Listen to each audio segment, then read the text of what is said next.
ఓం శ్రీ సాయిరాం. సాయి గురుకులం కార్యక్రమానికి స్వాగతం. భగవంతుడు తన కార్యంలో కీలకమైనటువంటి బాధ్యతలను నిర్వర్తించడానికి కొంతమంది భక్తులను తన అవతార ప్రస్థానం కోసము వారే స్వయంగా తెచ్చుకుంటారు. అటువంటి వారు శ్రీ దాస్గన్ మహారాజ్. బాబా యొక్క కీర్తి వైభవాన్ని ఈ ప్రపంచానికి చాటినటువంటి గొప్ప పుణ్య పురుషుడు. చాలామందికి మహాత్ములతో సమానం శ్రీ దాస్గన్ మహారాజ్. ఈరోజు దాస్గన్ మహారాజ్ గారు జన్మించినటువంటి రోజు జనవరి 6వ తేదీ 1867వ సంవత్సరంలో వారు అహ్మద్నగర్ సమీపంలో ఉన్నటువంటి అకల్నూర్ గ్రామంలో వారు జన్మించడం జరిగింది. వారి జన్మస్థలి అయినటువంటి అకల్నేర్ను మనందరము కూడా సందర్శించేటువంటి అవకాశం కూడా గత క్రితం స్తవనమంజరి పారాయణ సందర్భంగా జరిగింది. దాస్గన్ మహారాజ్ యొక్క జీవితం, వారు బాబాకు చేసినటువంటి సేవ, వారి కమిట్మెంట్. దాస్గన్ మహారాజ్ జీవితంలో ప్రతీదీ కూడా అందరికీ ఆదర్శప్రాయమైనటువంటిది.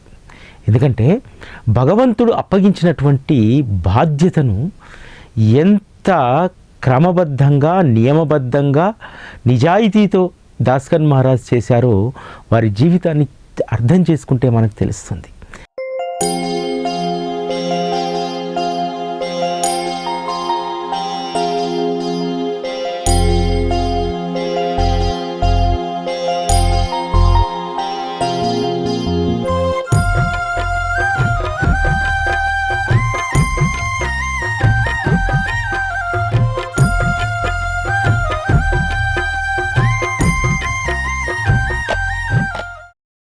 దాస్గన్ మహారాజ్ యొక్క నిబద్ధత మన జీవితానికి ఒక స్ఫూర్తిదాయకం.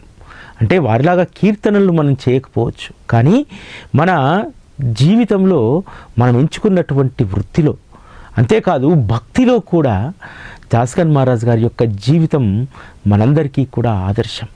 ఒక్కసారి ఒకరిని విశ్వసిస్తే, ఒక్కసారి భగవంతునికి మాటిస్తే, జీవితాన్ని ఆయనకే సమర్పించేటువంటి సాహసం దాస్గన్ మహారాజ్ గారి యొక్క జీవితాన్ని చూస్తే మనకు అర్థమవుతుంది.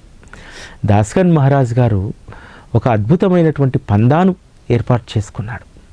ఎందుకంటే బాబా పైన వారు రాసినటువంటి స్తుతి సాహిత్యం, స్తవనమంజరి కానీ, అదేవిధంగా హారతి పాటలు కానీ, అందులో తనను తాను తగ్గించుకొని, ఒక రకంగా చెప్పాలంటే ఒక చిన్న పిల్లవాడిలా బాబా దగ్గర వారు తన యొక్క మనస్సును ఆ విధంగానే ఉంచుకున్నారు. ఎందుకంటే చిన్నపిల్లవాడి యొక్క మనస్సును, చిన్నపిల్లవాడిని ఎప్పుడూ కూడా తల్లి ఆదరిస్తుంది, దగ్గరికి చేర్చుకుంటుంది.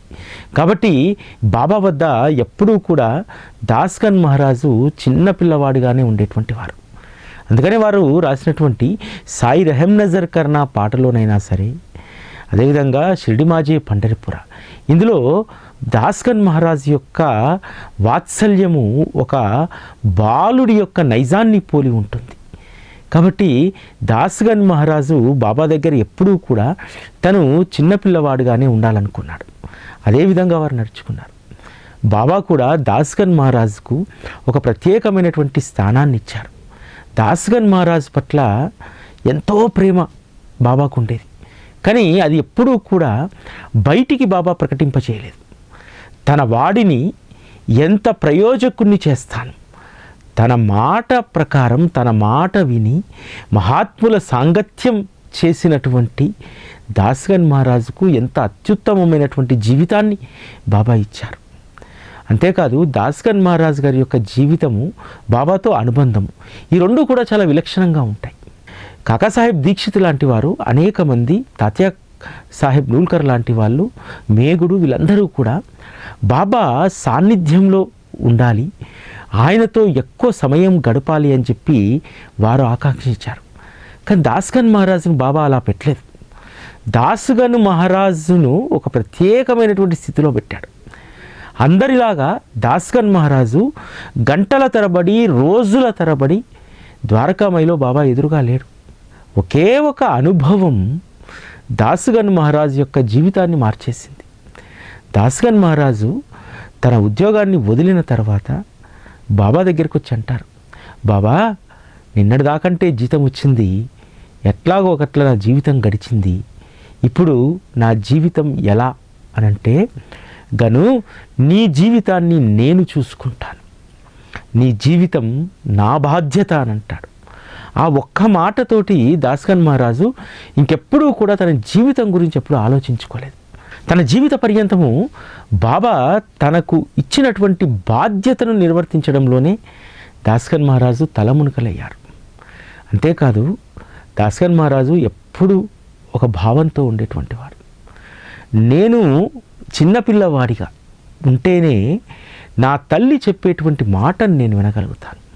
నా తల్లి తండ్రి సర్వస్వం ఇప్పుడు. ఎందుకంటే లౌకిక బంధాలు ఏవీ కూడా దాస్కన్ మహారాజ్ పెట్టుకోలేదు. బాబా దగ్గరికి వచ్చిన తర్వాత ఇక ఒకే ఒక అనుబంధాన్ని బాబాతో పెట్టుకున్నారు. అదేవిధంగా అనేక సందర్భాల్లో బాబా యొక్క కీర్తి గురించి వారు ప్రచారం చేస్తున్నప్పుడు ఒక సంస్థానంలో ఒక సంస్థానాధీశుడు అడుగుతాడు, అయ్యా మీరు కీర్తనకు ఒక్క పైసా తీసుకోరు కదా, మరి మీ కుటుంబము మీ వ్యక్తిగత అవసరాలు ఎలా తీరుతాయి, ఇంత వైరాగ్య స్థితి రావడానికి కారణం ఏమిటి అని చెప్పి ఆ సంస్థానాధీశుడు అడుగుతాడు. అడిగితే అప్పుడు దాస్కన్ మహారాజ్ గారు చమత్కారంగా సమాధానం చెప్తారు.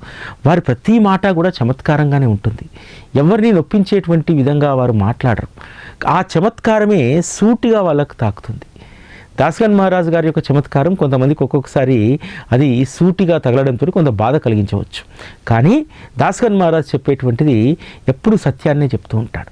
ఆ సంస్థానాధీశంతో ఈ విధంగా అంటారు, అయ్యా మీరు ఒక్కసారి ఇక్కడి నుంచి షిరిడీకి బయలుదేరి వెళ్ళండి.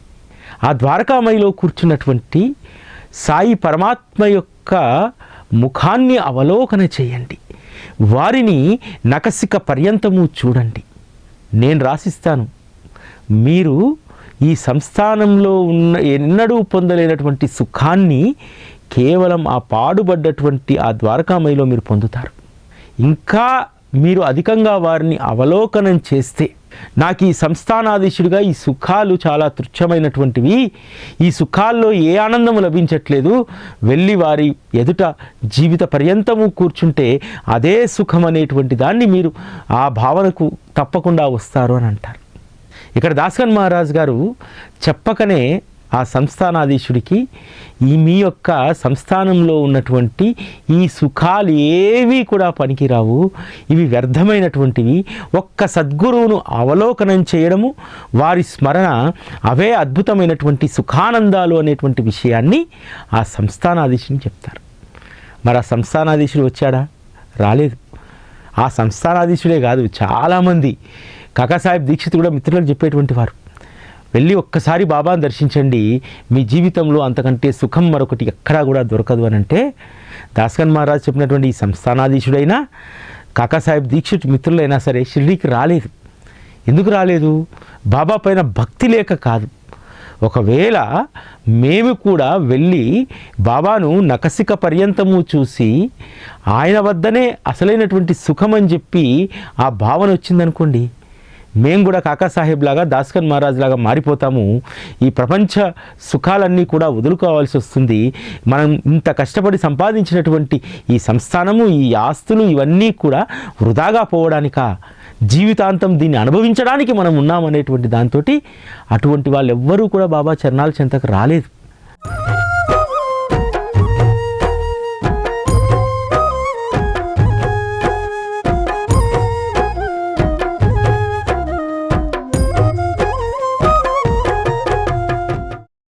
ఆ విధంగా దాస్కన్ మహారాజు ఒకే ఒక ఆకాంక్షతోటి తన జీవితం అంతా కూడా గడిపారు. ఆ ఆకాంక్ష ఏంటో తెలుసా? అందరూ కూడా షిరిడీ వెళ్ళాలి, సాయి శరీరంతో ఉండగా వారి పాదాలను వీరు స్పృశించాలి అనేటువంటి ఆ ఒక్క ఆకాంక్షనే.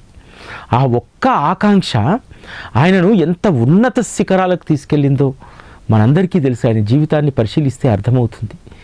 ఒక సాధారణమైనటువంటి ఒక పోలీస్ కానిస్టేబుల్, పోలీస్ కానిస్టేబుల్, ఒక సిపాయి యొక్క డ్యూటీ ఏమిటి? పై అధికారులకు సెల్యూట్ కొట్టడము, పై అధికారుల ఇళ్లలో పనిచేయడము, ఒక సర్వెంట్ లాంటి ఉద్యోగం. కానీ బాబా దాస్కన్ మహారాజ్ గారి యొక్క జీవితాన్ని ఏ విధంగా మార్చారు? సెల్యూట్ కొట్టేటువంటి ఆ పోలీస్ కానిస్టేబుల్కు అందరూ కూడా పాదాభివందనం చేసేటువంటి స్థితికి తీసుకెళ్ళాడు. తనలో ఉన్నటువంటి పాండిత్యం, జన్మతహా వచ్చినటువంటి ఆ పాండిత్యం లావణీల వైపు, ద్వందార్థాల నాటకాల వైపు అది మరలుతుంటే దానిని టర్న్ చేసి దాస్గన్ మహారాజును ఒక గొప్ప సంత్ కవిగా చేశారు. అనేక మంది దాస్గన్ మహారాజును ఒక మహనీయుడుగా కొలిచేటువంటి వారు.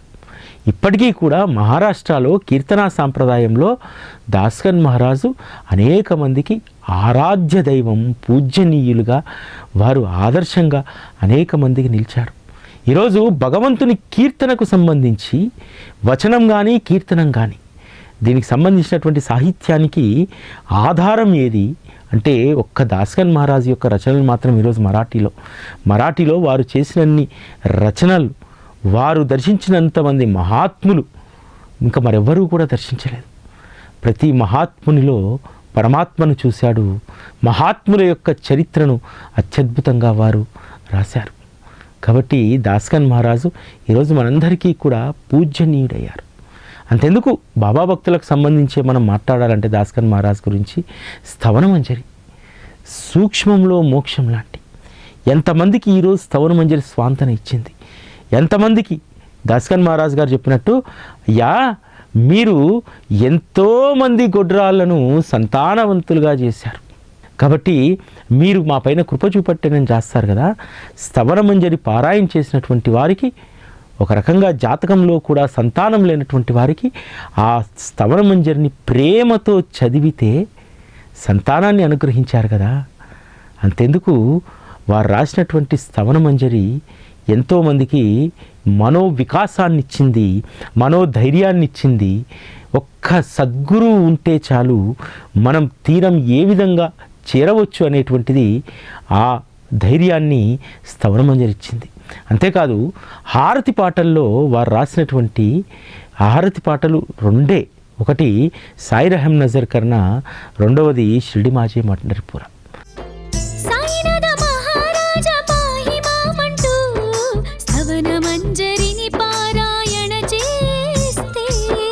అంధకార జీవితాల్లో వెలుగు నిండును, మూసుకున్న ద్వారాలే రహదారులు, కష్టాల కన్నీటికి చరమగీతం శ్రీ సాయినాథ స్తవనమంజరి. సాయి రహం నజర్ కర్నా ద్వారా బాబా వద్ద మనము ఒక చిన్న పిల్లవాడిగానే ఎలా ఉండాలి. ఎందుకంటే తల్లి పసిప్రాయంలో ఉన్నప్పుడు మాత్రమే, ఆ పసి మనసు ఉన్నప్పుడు మాత్రమే ఎక్కువ అటెన్షన్ బిడ్డపైన చూపెడుతుంది. అందుకనే ఎప్పుడూ కూడా సద్గురువు వద్ద, బాబా వద్ద మనము ఒక పసిపిల్లవాడిలాగా, పసిపిల్లవాడి యొక్క మనస్సును మనం కలిగి ఉంటే, ఓపెన్గా ఉంటే, ఇది నేను నిర్ణయించుకుందే, నేను నిర్ధారించుకుంది మాత్రమే సరైనటువంటిది, నేను మాత్రమే దేనైనా నిర్ధారించుకోగలుగుతాను అనేటువంటి ఆ భావన లేకుండా ఉండాలనేటువంటిది దాస్గన్ మహారాజ్ గారి యొక్క నిశ్చయం. అది తను చాలా ప్రాక్టికల్గా కూడా దాన్ని అమలు చేసుకున్నారు తన జీవితంలో. ఈశోవ్యాసోపనిషత్తుకులో దాన్ని భావార్థాన్ని రాయడంలో రచన ముందుకు కదలకపోతున్నప్పుడు ఎక్కడికి వచ్చాడు? బాబా దగ్గరికి వచ్చాడు కదా. వస్తే బాబా ఒకే ఒక మాట చెప్తాడు, వచ్చిన దారి బట్టి వెళ్ళు, విల్లేపార్లేలో కాకా పని మనిషినికి సమాధానం చెప్తుంది పో అన్నాడు. అంతే, తల్లి మాట శాసనం. పిల్లవాడు కదా, సాయి రహం నజర్ కర్నా బచ్చోంకా పాలను కర్నా, ఈ పిల్లవాడి యొక్క పాలనంతా కూడా నువ్వే చేయాలి, నీ కృపాదృష్టిని నా పైన ప్రసరింపజేయి అని చెప్పి రాసుకున్నాడు కదా. దాన్నే పట్టుకున్నాడు దాస్గన్ మహారాజ్, ఇంకా దానికి మించి పోలేదు. తల్లి చెప్పింది, విల్లేపార్లే వెళ్ళు, అక్కడ కాకా పని మనిషి సమాధానం చెప్తుందని చెప్పి వెళ్ళాడు.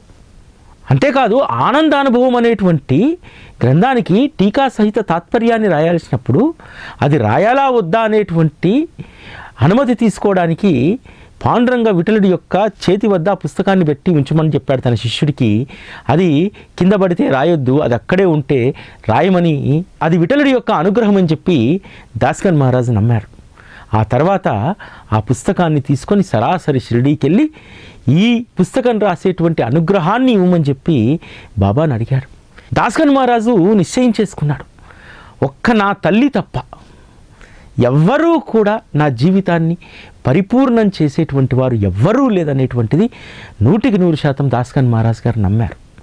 అందుకనే వారు రాసినటువంటి ఈ హారతి పాటలో, బాబా నువ్వు తప్ప ఈ ప్రపంచంలో మరెవరూ లేరు, నీవే సర్వస్వం, నీవే నా ప్రభువు, నీవే నా తల్లివి, అందుకని ఈ పిల్లవాడిని కాపాడాల్సినటువంటిది నువ్వే, సంరక్షించాల్సినటువంటిది నీవే, నా ఆలన పాలన చూడాల్సినటువంటిది నీవే, సాయి రహం నజరు కర్నా బచ్చోంకా పాలను కర్నా అని చెప్పి బాబాను వేడుకున్నాడు.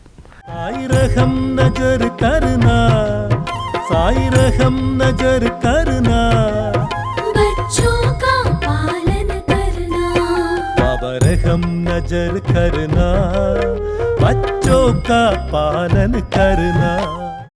అంతేకాదు దాస్కన్ మహారాజు నమ్మింది ఏంటంటే, ఈ ప్రపంచమంతటా కూడా సర్వత్రతా కూడా మీరే నిండి ఉన్నారు, ఈ జగత్తు అవాస్తవం, మీరే సత్యం. అదే విషయాన్ని సాయి రహం నజర్ కర్నాలో వారు రాస్తారు. जाना तुमने जगत पसारा सब ही झूठ जमाना. ఎస్, ఈ జగత్తులో మీరు మాత్రమే సత్యం, మిగతాదంతా కూడా అవాస్తవం అనేటువంటిది బాగా నమ్మినటువంటి వారు. जाना तुमने जगत पसारा, जाना तुमने जगत पसारा, जाना तुमने जगत पसारा, सब ही छूट जमाना, साई सब ही छूट जमाना. साई रहम नजर करना, बच्चों का पालन करना. मैं अंधा हूँ बंदा आपका, मुझसे प्रभु दिखाना साई. అంటే నేను గ్రుడ్డివాణ్ణి, నేను నా కళ్ళతో నేను పరమాత్మను నేను చూడలేను, కాబట్టి బాబా ఆ పరమాత్మ తత్వాన్ని దర్శింపజేసేటువంటిది మీరు మాత్రమే, కాబట్టి మీరు నాకు పరమాత్మ తత్వాన్ని దర్శింపజేయండి అని చెప్పి అడిగారు. ఎందుకంటే మనము కళ్ళు ఉన్నటువంటి గ్రుడ్డి వాళ్ళం, మనం అనుకుంటాం ఈ కళ్ళతో ప్రపంచాన్ని చూస్తున్నామని చెప్పి, కానీ మనం ఈ కళ్ళతో పరమాత్మను చూడలేం. ఆ పరమాత్మను చూడలేనటువంటి ఆ కళ్ళు చూపు ఉన్నా సరే మనం అంధులం లాంటి వాళ్ళం. ఆ అంధత్వాన్ని కేవలం సద్గురువు మాత్రమే పోగొడతారు. అందుకనే నేను గుడ్డివాణ్ణి బాబా, నాకు పరమాత్మను చూపెట్టేటువంటిది మీరే.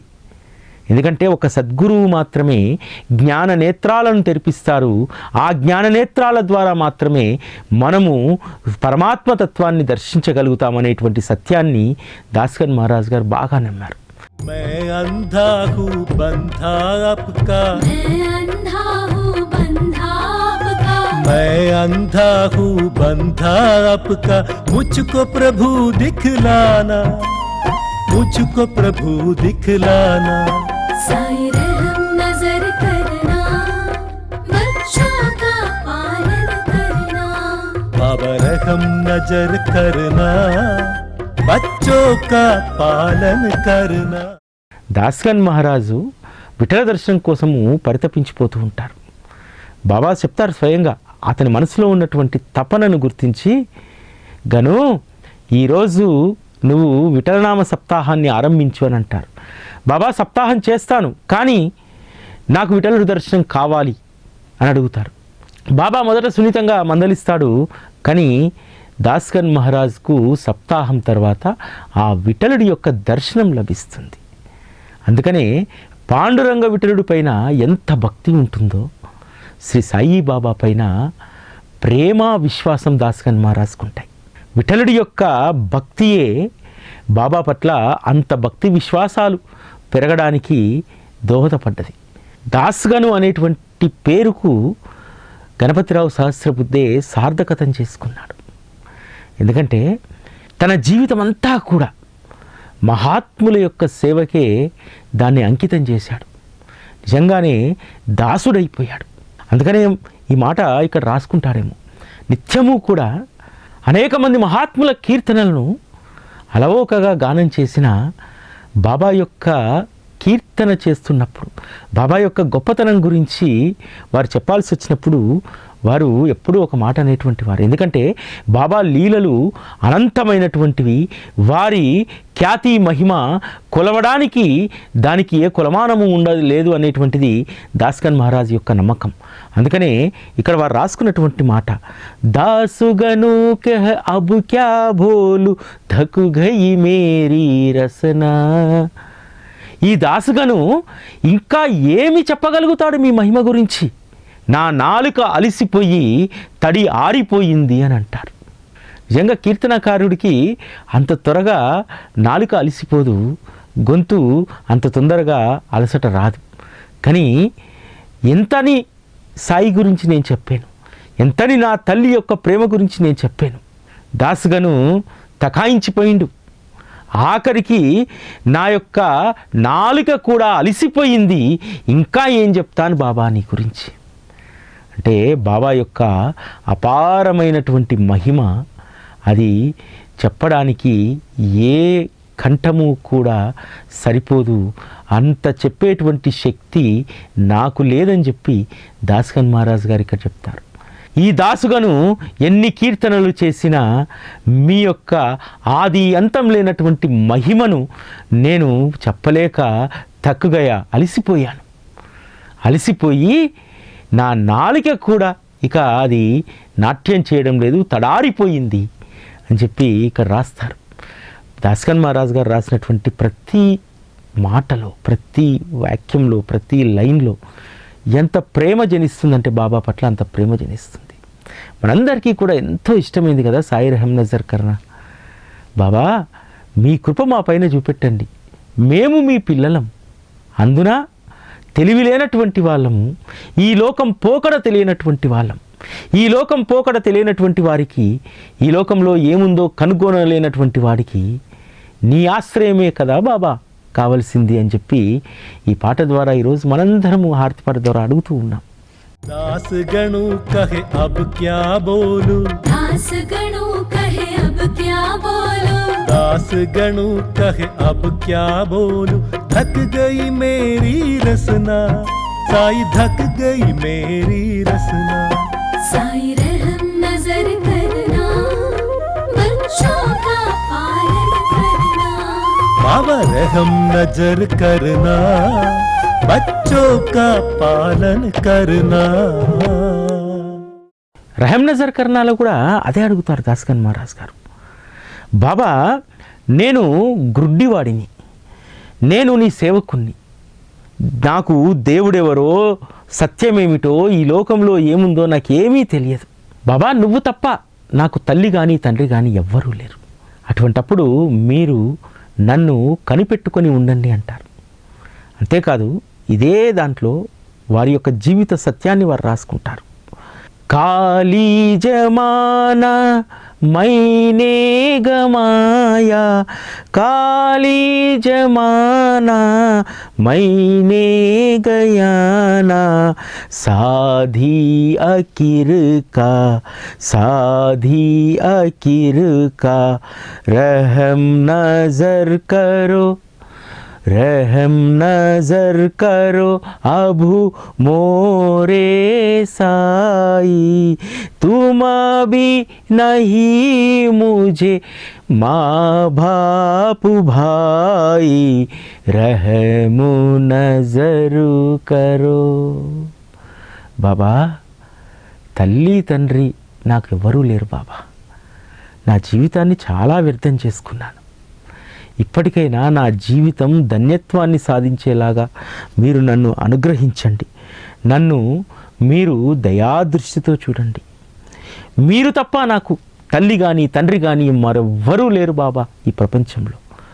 నేను ఒక అనాథను, అందరూ ఉన్నా సరే మీరు పంచేటువంటి ప్రేమ ముందు అది సరిసాటి కాదు అనేటువంటి విషయాన్ని ఎంత అద్భుతంగా దాస్గన్ మహారాజ్ ఇక్కడ చెప్పారు. అంతేకాదు తన యొక్క నేచర్ను కూడా ఇక్కడ చెప్పారు. మనకు మామూలుగా ఇది విన్నప్పుడు ద్వారకామయి మసీదును ఊడ్చేటువంటి చీపురిని నేను అని చెప్పి దాస్గన్ మహారాజ్ అన్నారన్నట్టు మనకు అనిపిస్తుంది. కానీ దాంట్లో గొప్ప అర్థం ఉంది. బాబాకు చెప్పకనే చెప్పేశాడు తన యొక్క నైజాన్ని. బాబా మీరు నాకు సర్వస్వం కావచ్చు, అన్నీ కావచ్చు, కానీ నేను కొన్ని చూస్తూ ఊరుకోను అని అన్నారు. అదే దీని యొక్క అర్థం. అపునే మజిదు కా జాడు గను హే, అపునే మజిదు కా జాడు గను హే, మాలిక్ హమారే, మాలిక్ హమారే, మాలిక్ हमारे तुम बाबा साई, रहम नजर करो साई, रहम नजर करो साई. బాబా, ఈ గను మీ మసీదు ఊడ్చేటువంటి చీపురు లాంటి వాడు, అందువల్ల నన్ను మీరు దయాదృష్టితో చూడండి, మీరు తప్ప నాకు మరొకరు లేరు అనేటువంటి విషయాన్ని ఇక్కడ చెప్తారు. దాస్కన్ మహారాజ్ చెప్పినటువంటి మసీదు ఊడ్చే చీపురు అనేటువంటి దాన్ని తన యొక్క కీర్తనా సాంప్రదాయంలో దాన్నే పాటించారు. కీర్తన అంటే అందరికీ అర్థమయ్యేలాగా ఉండాలి. రచన అంటే పామరుడి యొక్క తనువు కూడా పులకరించాలి. కీర్తనలో ఉన్నటువంటి జాడ్యాన్ని ఊడ్చిపడేశారు. పెద్ద పెద్ద పదాలతో కీర్తన లేదు, అనవసరమైనటువంటి ఆర్భాటాలు లేవు, వాటిని ఊడ్చిపడేశాడు. అపునే మజిదు కా జాడు గను హే, కేవలం బాబా మసీదు ఊడ్చేటువంటి చీపురుగానే దాస్కన్ మహారాజు మిగిలిపోలేదు. కీర్తనా సాంప్రదాయంలో ఉన్నటువంటి అసంబద్ధమైనటువంటి, కీర్తనా సాంప్రదాయంలో ఉన్నటువంటి అనేక ఆర్భాటాలు, కీర్తనా సాంప్రదాయం అంటే ధనంతో కూడుకున్నటువంటిది, దాన్ని పూర్తిగా బాబా అనుగ్రహం వల్ల తను ఈ చెత్తనంతా ఊడ్చేటువంటి చీపురుగా తయారయ్యారు.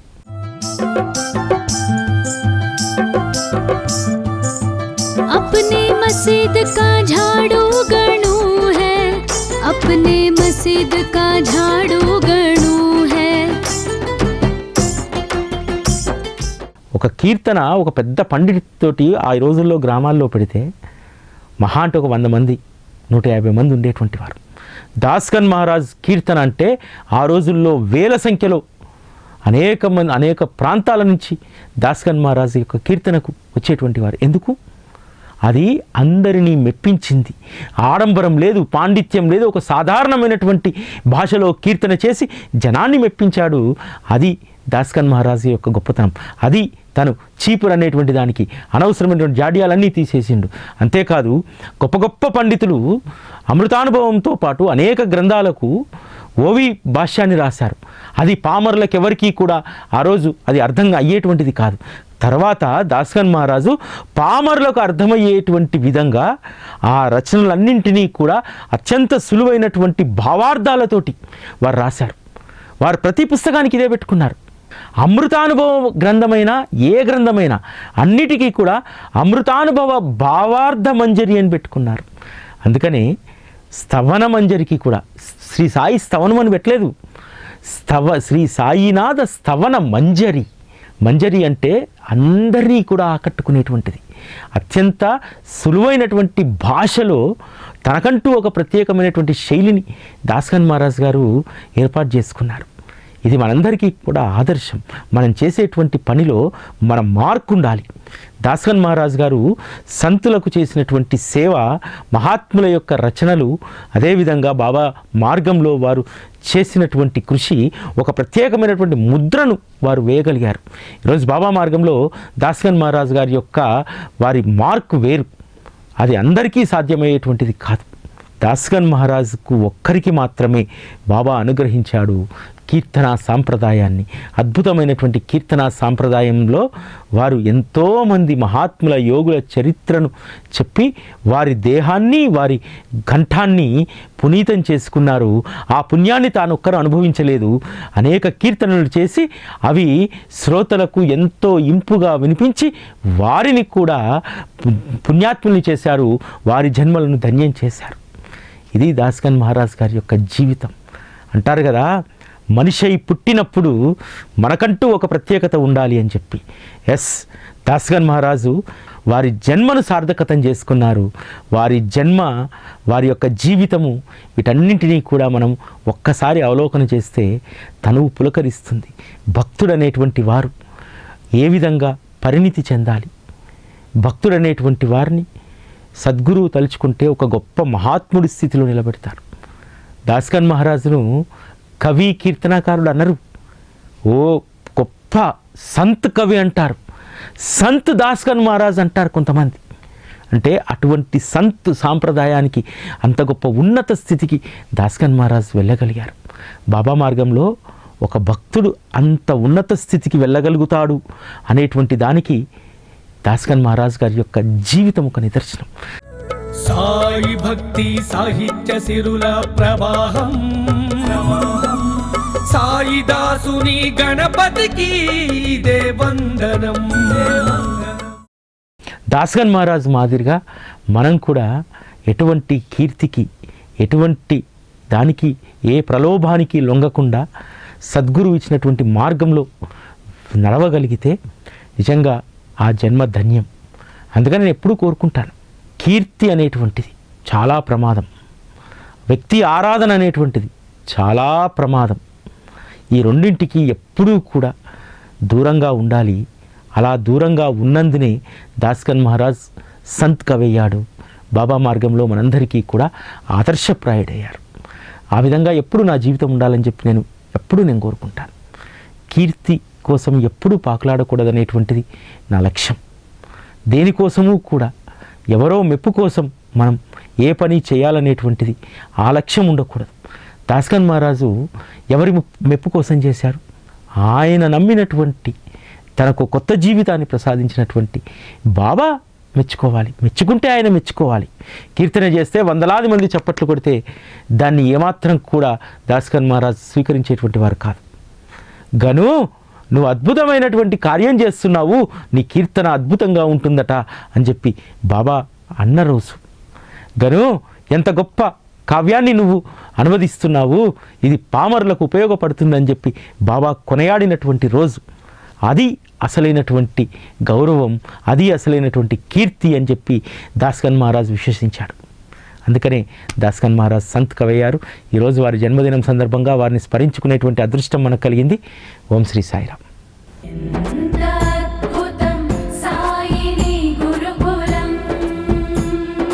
శిక్షణే తప్ప శిక్షలు లేని శరణాగతి సౌదం.